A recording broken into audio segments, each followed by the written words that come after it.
Bueno, gracias Enrique por la presentación y sobre todo porque nos actualiza mucho en términos a la información que teníamos sobre cuáles son las formas de operación del programa, ¿no?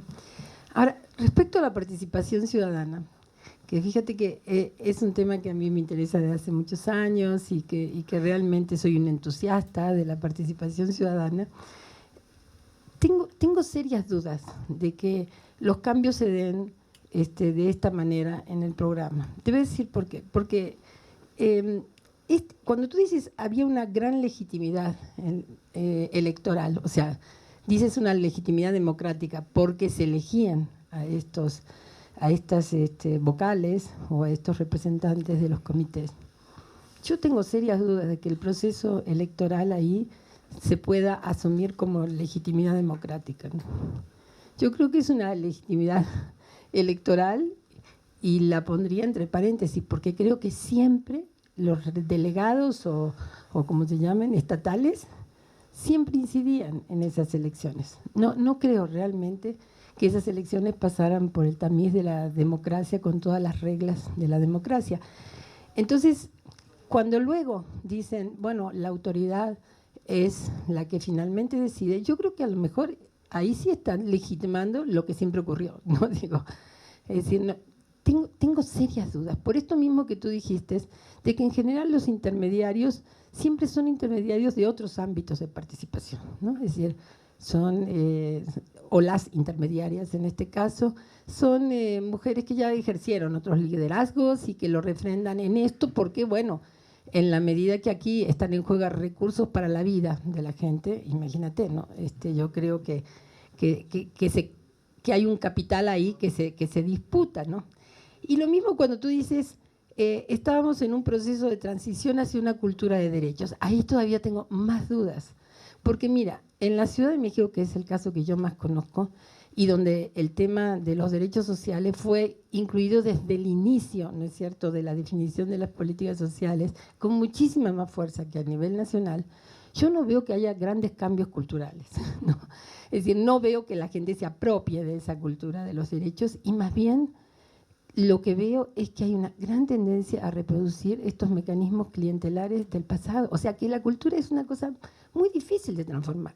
Ya lo hemos visto, es más fácil transformar el sistema político, que se pensaba que era imposible, que los mecanismos, ¿no es cierto?, de relación gobierno-ciudadanía, ¿no? Entonces, veo una visión muy optimista tuya del periodo de Rogelio y una visión muy pesimista actual. Yo no sé si realmente, y esto es pura intuición porque yo no tengo las investigaciones que tú realizaste, pero yo sería un poco más escéptica de que efectivamente en el pasado se avanzó hacia la construcción de una cultura de derechos y en cambio hoy hay una posición clientelar.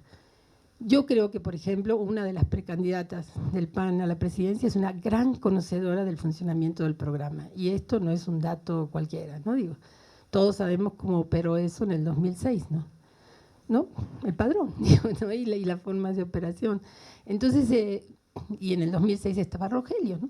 Todavía, ¿no? Entonces, creo que debemos ser un poquito más, como investigadores, como tomar más distancia, ¿no?, de los procesos, porque, digo, nos pasa lo mismo a los que estudiamos las políticas sociales del gobierno de la ciudad, ¿eh? Por eso lo digo, no es que piense de que exclusivamente a los que estudian oportunidades. De igual forma ocurre esto en las políticas que nosotros consideramos que son innovadoras, democráticas, etcétera, etcétera, ¿no? Se mencionó que una coalición más amplia, que eran los grupos epistémicos, los grupos de estudio, que se incorporan, incluso ahí había economistas, ¿no?, los tecnocráticos, que enlazan a los funcionarios, ¿sí?, con los ciudadanos, con el proceso de participación. En esta descripción, ahí qué papel jugaron estos grupos. Te preguntaría si incluyó la investigación, porque creo que es fundamental para entender las transformaciones en la participación que van sufriendo los comités. ¿Cómo se eligieron las comunidades? Porque el punto de partida fue una elección de unas sí y unas no, pero voy más allá. ¿Cómo se eligieron los titulares en cada comunidad? Porque es un programa que tiene como características que dividió en algunas regiones comunidades, y la pregunta que se hacían los compas es ¿cómo está? ¿Por qué a estos no les tocó y los de esta cuadra para acá sí les tocó? Eso tiene un problema. Y luego creo que complementario al proceso de elección, no sé si lo hayan ustedes estudiado, es cómo fueron variando las tareas de los responsables. En efecto, fueron electos los responsables, pero se ampliaron funciones en la medida que fue repetitivo el proceso de entrega de los recursos, en que tenían que sustituir a las que se iban o ampliaban a su núcleo familiar la incorporación de algunos de los miembros. O sea, en el tiempo han variado estas funciones y creo que esta situación es de alguna manera también lo que explica el que los funcionarios tuvieran mayor orientación hacia quienes eran más funcionales del mismo grupo que había sido electo inicialmente. Y luego creo que sería interesante en la propia investigación como contraparte ver en qué han influido en este programa la transformación clientelar por los procesos electorales. O sea, aunque fuera con los propios funcionarios, aunque no se haya hecho una investigación de campo, ha habido transformación. Creo que ahí depende de los titulares de las delegaciones, pero determinadas prácticas se han modificado. Sí. Bueno, es una presentación muy interesante y atractiva. Muchas gracias. Qué bueno. Pero hay algo que no se mencionó y que a mi manera de ver es trascendente. A mediados de la década de los años 90 del siglo pasado se dio un cambio fundamental en este tipo de programas.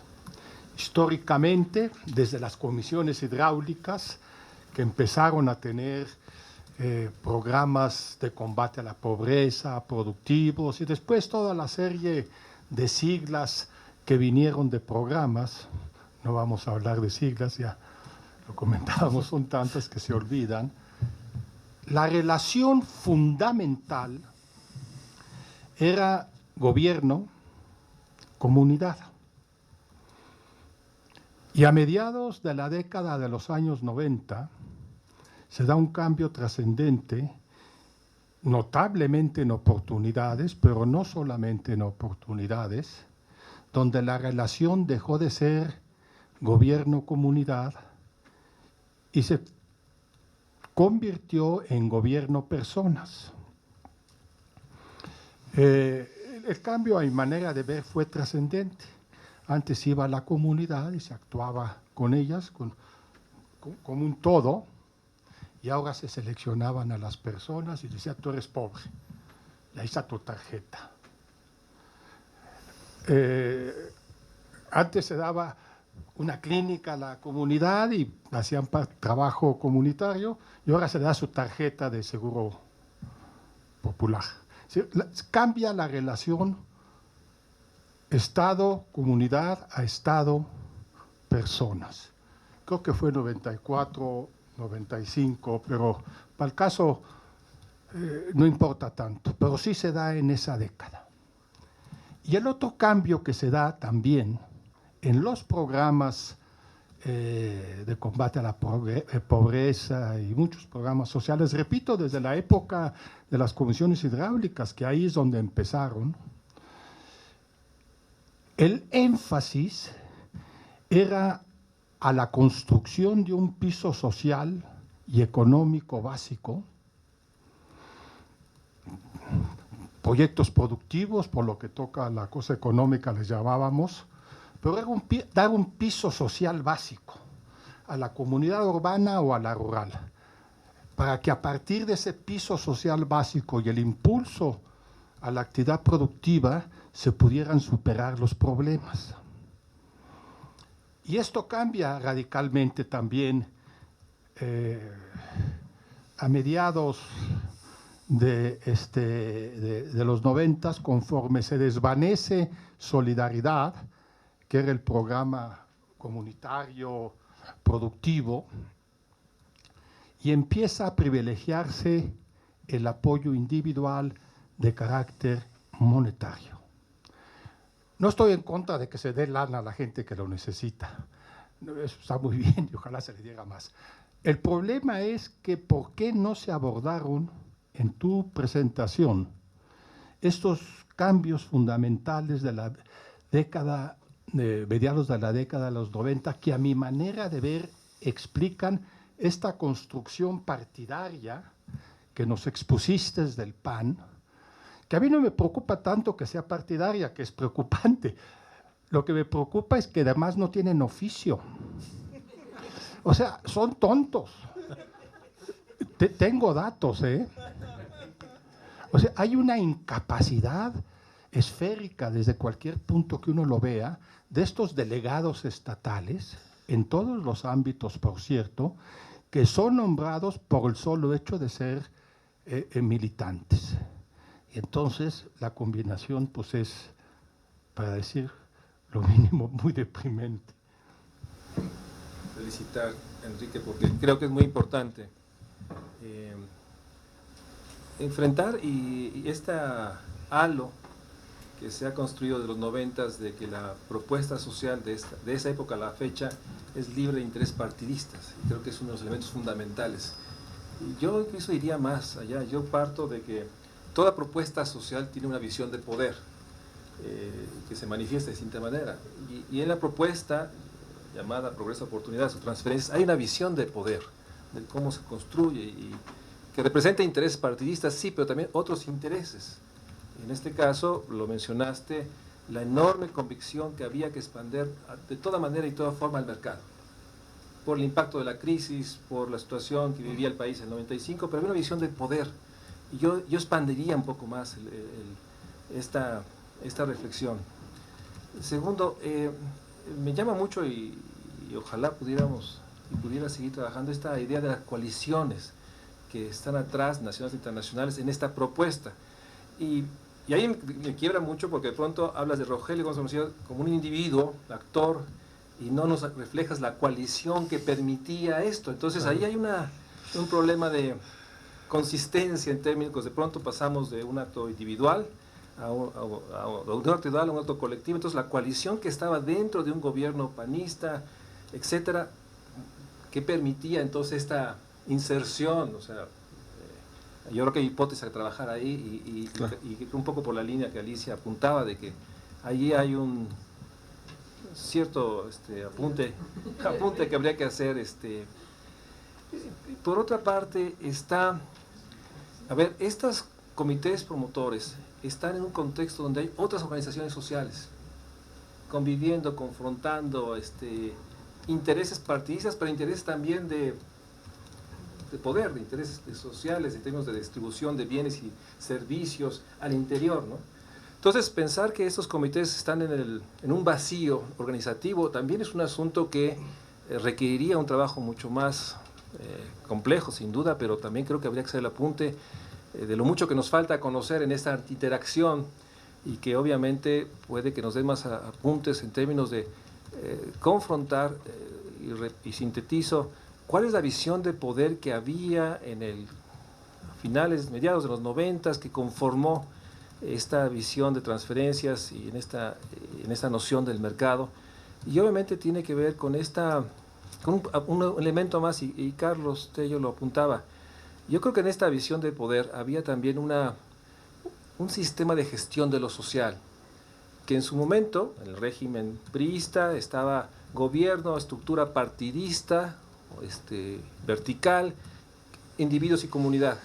A partir de Solidaridad empieza a construirse un esquema paralelo al sistema partidista priista, gobierno, sistema priista, pero también gobierno a través de una estructura comunitaria de solidaridad paralela al sistema partidista.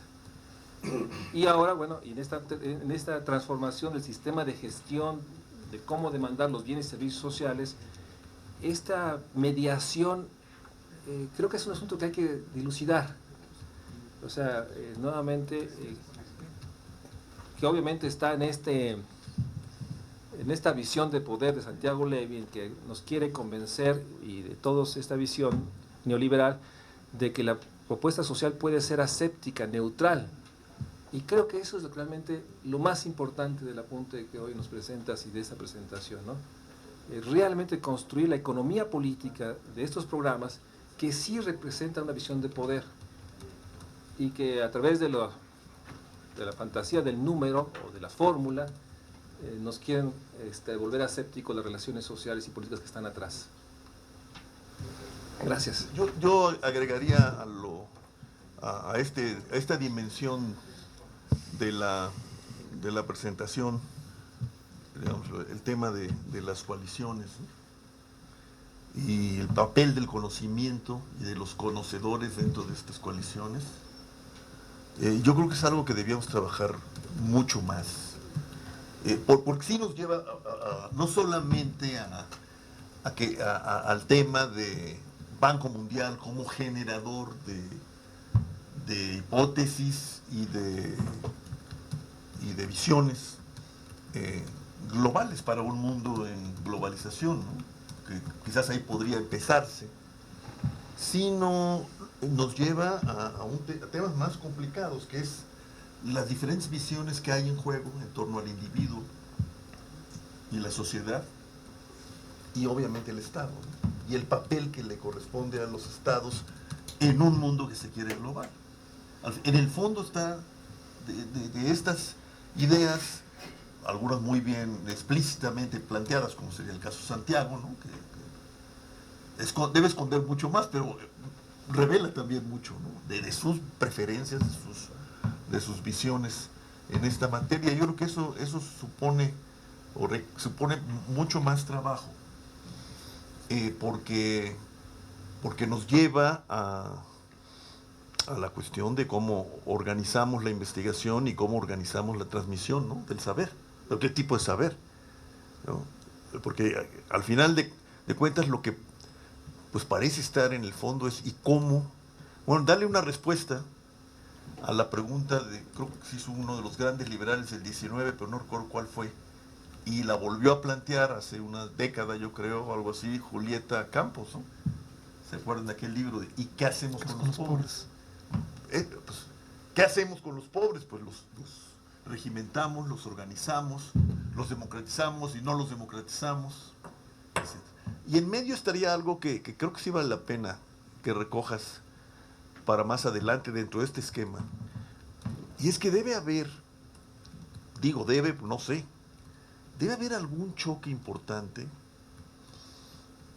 en el marco de esto, de este programa y de esta visión de organización de las gentes, un choque entre la tradición, entre las diferentes tradiciones panistas y la que aparece imponerse aquí, que no tiene mucho que ver con las tradiciones panistas. Entonces habría que investigar, ¿no? Digamos, recuerdo, las más atractivas, derrotada obviamente, la comunitarista, ¿no? Que tú debes conocer muy bien porque allá en Jalisco tuvo pues su florecimiento y su profeta, ¿no? Pero las diferentes intentonas de democristianizar al PAN, ¿no? Que también Jalisco, Querétaro, etcétera. Y esto que es, al final, la afiliación del grupo dirigente en el gobierno, por lo menos de los panistas, a esta coalición internacional epistémica y tecnocrática, ¿no? Que por lo visto, nada más por lo que tú nos cuentas, pues ve mucho más lejos de lo que uno intuitivamente imagina. Hay una visión del mundo aquí, que se traduce ingenieril, institucionalmente, a una visión del país y a una visión de los pobres, ¿no? Entonces creo que te lo quería comentar, te lo comentaré más tarde, pero no se me vaya a olvidar. Y un elemento, lástima que no vino ahora, François Lartigue, el antropólogo, amigo, que está viniendo a los seminarios. Él me decía que lo que a él le maravillaba eran los días de reparto de lana, de oportunidades en las localidades y regiones, que era como la reinvención del dinero y del mercado, decía François. Cosa que me pareció fascinante como idea, como visión, ¿no? Que tiene que ser de un antropólogo, ¿no? Generalmente. Dices que no te imaginas lo que es ese día en los lugares. La cantidad de gente que llega, obviamente, a cobrar y otra a vender. A vender. Entonces, dice, hace cuenta, ya ves cómo habla, los que lo conocen, cómo habla François, ¿no? Hace cuenta que estás viendo ferias medievales. Pero, ¿qué significa esto? Significa una ampliación del mercado. Y la creación de diferentes planos del mercado. Que nosotros decimos, no funciona, macroeconómicamente el mercado no crece. Pero si nos vamos a las localidades, quizás descubriríamos que sí crece. Espasmódicamente, pero crece. Y eso te permite recrear un tejido del que no tenemos una idea muy clara, ¿no? Un tejido de nuevos intereses y al mismo tiempo de esta nueva estratificación, ¿no? Del modo azteca de producción, ¿no? En el que ya todos encontramos nuestro nivel de subsistencia. Hoy lo discutíamos con un economista empresarial, con Luis Fonserrada, que también hizo unas declaraciones ayer muy importantes, salieron hoy en la prensa.